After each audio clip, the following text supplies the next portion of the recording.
బదిలీలలో చంద్రబాబు తన మార్కు రాజకీయాన్ని చూపించారు. కుల సమీకరణాలు పట్టించుకోకుండా తనదైన శైలిలో సమర్థులు అనుకున్న వారికే పట్టం కట్టారు. గత ప్రభుత్వంలో ఓ సామాజిక వర్గాన్ని టార్గెట్ చేయగా చంద్రబాబు మాత్రం అన్ని సామాజిక వర్గాలకు ప్రాతినిధ్యం కల్పిస్తూ సీమలో నిజాయితీ గల అధికారులకు పోస్టింగ్ ఇచ్చారు.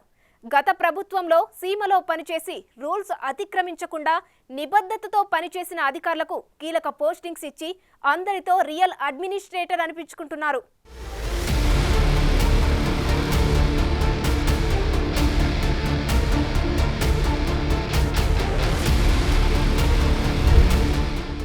ఎస్పీల బదిలీలు ఏకపక్షంగా ఉంటాయన్న వారికి పోస్టింగ్స్తో తగిన సమాధానమిచ్చారు సీఎం చంద్రబాబు నాయుడు. సమర్థత, నిజాయితీకి పట్టం కట్టారు. అదే సమయంలో గత 5 సంవత్సరాలుగా వివక్షకు గురి అయిన వారికి కూడా న్యాయం చేశారు. అంతిమ లక్ష్యం శాంతి భద్రతల పరిరక్షణ అని చెప్పకనే చెప్పారు. గత 5 సంవత్సరాలుగా టీడీపీ క్యాడర్ అనేక కష్టాలను ఎదుర్కొంది. దాడులతో పాటు రకరకాల కేసులలో ఇరుక్కొని నెలల తరబడి, సంవత్సరాల తరబడి కుటుంబాలకు, స్వగ్రామాలకు దూరంగా ఉన్నారు. అయినప్పటికీ కూటమి ప్రభుత్వం ఏర్పడ్డాక చిన్న గొడవలు తప్ప పెద్దగా ఎక్కడా గొడవలు జరగలేదు. ప్రతీకార దాడులు సైతం పెద్దగా జరగలేదు. అధికారంలో వస్తున్నామని తెలిసినప్పుడు చంద్రబాబు తన పార్టీ శ్రేణులను ప్రతిదాడులు చేయవద్దని నచ్చజెప్పడంలో సక్సెస్ అయ్యారు.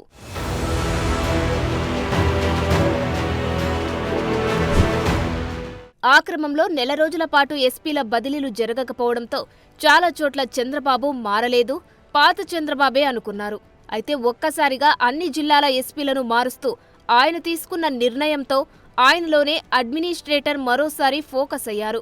ముఖ్యంగా సీమ జిల్లాలకు సంబంధించి తిరుపతి లాంటి కీలక స్థానంలో తెలంగాణ నుంచి వచ్చిన సుబ్బరాయుడికి అవకాశం కల్పించారు.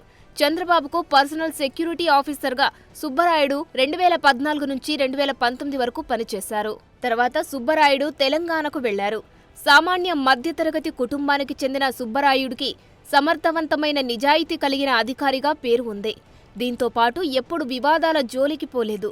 నిరంతరం స్వంత గ్రామానికి ఏదో చేయాలనే తపన ఉన్న సుబ్బరాయుడు గతంలో చంద్రబాబు వద్ద పనిచేసినప్పుడు తన గ్రామానికి హంద్రీనీవా నీరు తెచ్చి నీటి సమస్య తీర్చారు. సొంత ఊరిని మర్చిపోని సుబ్బరాయుడుపై చంద్రబాబు విశ్వాసం చూపించారు.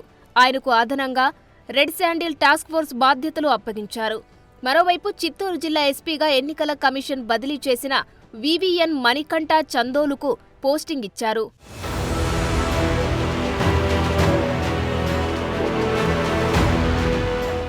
తిరుపతికి ఎన్నికల సమయంలో బదిలీపై వచ్చిన హర్షవర్ధన్ రాజును పక్కన ఉన్న కడప జిల్లాకు బదిలీ చేశారు. అన్నమయ్య జిల్లా మొదటి ఎస్పీగా పనిచేసిన సమయంలో పెద్దిరెడ్డి చెప్పిన మాట వినలేదని ఆయన్ని బదిలీ చేశారు. ముఖ్యంగా స్థానిక సంస్థల ఎన్నికల సమయంలో పెద్దిరెడ్డికి అనుకూలంగా పనిచేయడం లేదని ఆయనపై వేటు పడింది. తిరుపతి ఎన్నికలు పూర్తయిన తర్వాత బదిలీపై వచ్చిన ఆయన నెల రోజుల్లో సమర్థవంతంగా పనిచేశారన్న పేరుంది. కడప జిల్లాలో కూడా ఆయన ఎఫిషియెంట్గా పనిచేస్తారన్న నమ్మకంతో ఆయనకు అవకాశం ఇచ్చినట్లు తెలుస్తోంది. అన్నమయ్య జిల్లా ఎస్పీగా విద్యాసాగర్ నాయుడుని నియమించారు. యంగ్ ఆఫీసర్ కావడంతో పాటు ఆయన ప్రాంతంలో ఎర్రచందనం అక్రమ దందా కూడా ఎక్కువగా ఉంది. అందువల్లనే కీలక పోస్టు ఆయనకు కేటాయించారు. చంద్రబాబు మీద అంగళ్లలో రాళ్ల దాడి జరిగిన సమయంలో అక్కడ గంగాధర్ అనే ఎస్పీ ఉన్నారు. అప్పట్లో ఆయన చంద్రబాబుతో పాటు టీడీపీ నాయకులపై కేసులు పెట్టడాన్ని గంగాధర్ వ్యతిరేకించడంతో ఆయనను వెంటనే బదిలీ చేశారు. గంగాధర్కు ప్రస్తుతం కృష్ణా ఎస్పీగా పోస్టింగ్ ఇచ్చారు.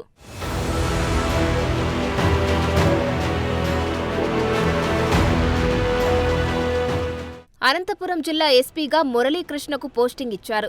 గతంలో తిరుమల తిరుపతిలో పనిచేసిన అనుభవం ఆయనకు ఉపయోగపడనుంది. దీంతో పాటు ఎక్కడా వివాదాస్పదంగా వ్యవహరించకపోవడం కూడా కలిసి వచ్చింది. అనకాపల్లి ఎస్పీగా ఎన్నికల సమయంలో ఆయన పనితీరు ఆయనకు కలిసి వచ్చింది. అంతకుముందు అనంతలో పనిచేసిన గౌతమి శాలి ఎన్టీఆర్ జిల్లా ఎస్పీగా నియమితులయ్యారు. సత్యసాయి జిల్లా ఎస్పీగా పనిచేసిన మాధవరెడ్డి ఎన్నికల సమయంలో నిష్పక్షపాతంగా పనిచేశారన్న పేరుంది. ముఖ్యంగా హిందూపురం, పెనుకొండ, ధర్మవరం, రాప్తాడు నియోజకవర్గాల్లాంటి సమస్యాత్మక ప్రాంతాలలో ఎలాంటి గొడవలు లేకుండా చూశారు. గ్రామాలలో అందరూ ఓటు హక్కు వినియోగించుకునేలా చర్యలు తీసుకున్నారు. దాంతో ఆయన్ని నందమూరి బాలకృష్ణ ప్రత్యేకంగా అభినందించారు కూడా. ఆయన్నిప్పుడు పార్వతీపురం, మన్యం జిల్లా ఎస్పీగా బదిలీ చేశారు. ఆయన స్థానంలో సత్యసాయి జిల్లా ఎస్పీగా మహిళా ఐఏఎస్ అధికారి వి రత్నాకు అవకాశం కల్పించారు.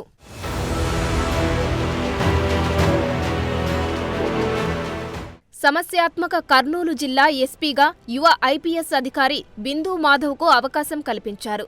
పల్నాడు ఎస్పీగా ఎన్నికల సమయంలో ఆయనకు కింది స్థాయి అధికారులు సహకరించకపోవడంతో ఆయనపై విమర్శలు వచ్చాయి.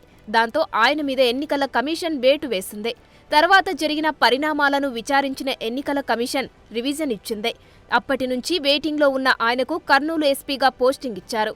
గతంలో అక్కడ ఉన్న కృష్ణకాంత్ను నెల్లూరుకు బదిలీ చేశారు. మరోవైపు నంద్యాల ఎస్పీ రఘురామిరెడ్డి మొదటి నుంచి వివాదాస్పదంగా వ్యవహరించారు. ముఖ్యంగా చంద్రబాబు అరెస్టు సమయంలో టీడీపీ శ్రేణులపై దాడి చేయించారన్న విమర్శలున్నాయి.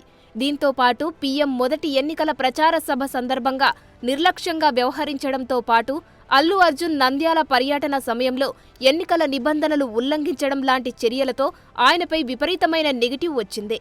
ఆయన్నిప్పుడు డీజీపీ వద్ద రిపోర్టు చేయమని ఆదేశించారు. మరోవైపు నంద్యాలలో అదిరాజా సింగ్కు అవకాశం కల్పించారు.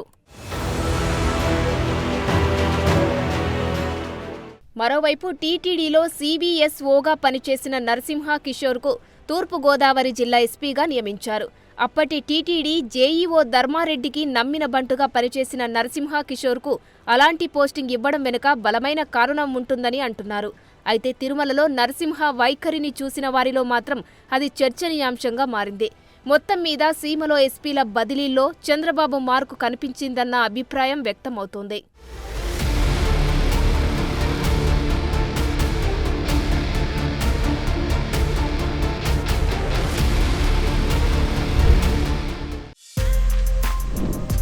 For more videos like this, subscribe Big TV channel.